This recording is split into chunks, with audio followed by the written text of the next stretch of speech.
Përshëndetje. Sot ne do të diskutojmë një sfidë të përbashkët me të cilën përballet me shumë njerëz kur kanë të bëjnë me ankthen ose depresionin. Vështirësitë në marrjen e vendimeve.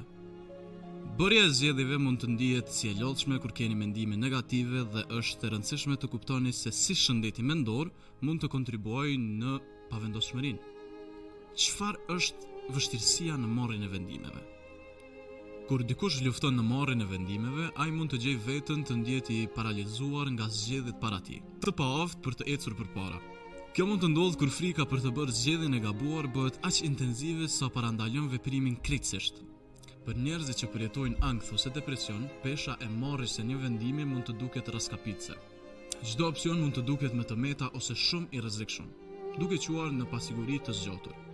Një faktor kontribues që shpesh e bën më të vështirë vendimarrjen është paragjykimi i konfirmimit. Le të hedhim një vështrim se si funksionon kjo.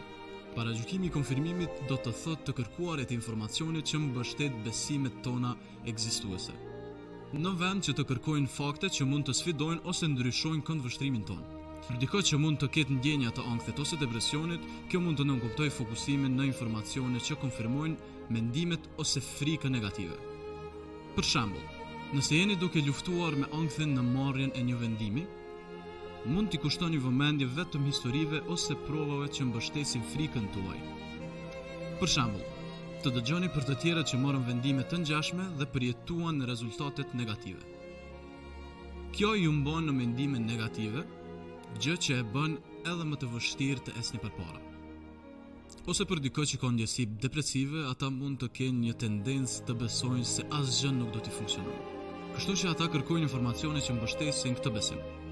Për shembull, nëse po përpiqeni të vendosni nëse do të aplikoni apo jo për një punë të re, mund të përqendroheni në histori të njerëzve që nuk patën sukses ose dështuan në situata të ngjashme, duke përforcuar idenë se nuk ja vlen të provoni.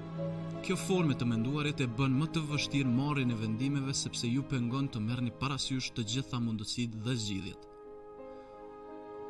Me pak fjalë, paragjykimi i konfirmimit mund të përforcojë ndjenjat e pasigurisë dhe ta bëjë vendimarrjen të ndihet si një detyrë e pamundur.